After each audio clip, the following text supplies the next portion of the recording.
Paslon nomor urut 2, Prabowo Gibran mengklaim bahwa pihaknya telah memenangkan Pilpres 2024 berdasarkan hasil quick count. Di sisi lain, Cawapres nomor urut 3, Mahfud MD mengingatkan jika pelaksanaan pemilu bisa saja diulang.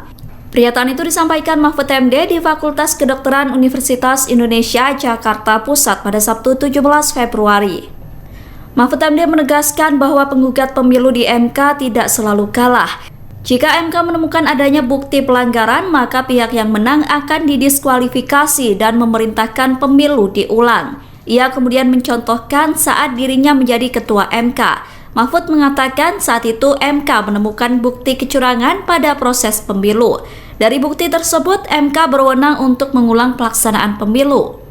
Ia mencontohkan kasus Hovifah Intar Parawansa yang dinyatakan kalah dari Soekarwo. Hasil pilkada itu kemudian dibawa ke MK yang memperoleh keputusan pembatalan kemenangan Soekarwo. Mahfud mengatakan contoh sengketa pemilu itu telah menjadi jurisprudensi atau keputusan dari hakim terdahulu untuk menghadapi suatu perkara yang tidak diatur dalam undang-undang. Terbukti itu secara sah dan meyakinkan.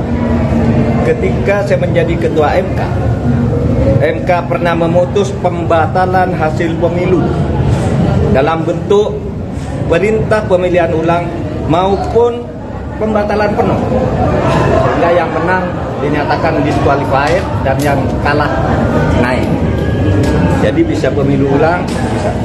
Misalnya saya sebut contohnya hasil pemilu kada Jawa Timur tahun 2008 saat Hovifah dinyatakan kalah dari Soekarwo, kita batalkan hasilnya dan diulang. Dua hasil pilkada Bengkulu Selatan, yang menang didiskualifikasi, yang di bawahnya langsung naik. 3 hasil pilkada Kota Waringin Barat, sama dengan Bengkulu Selatan, dan banyak lagi kasus di mana ada pemilihan. Download Tribun X sekarang, menghadirkan lokal menjadi Indonesia.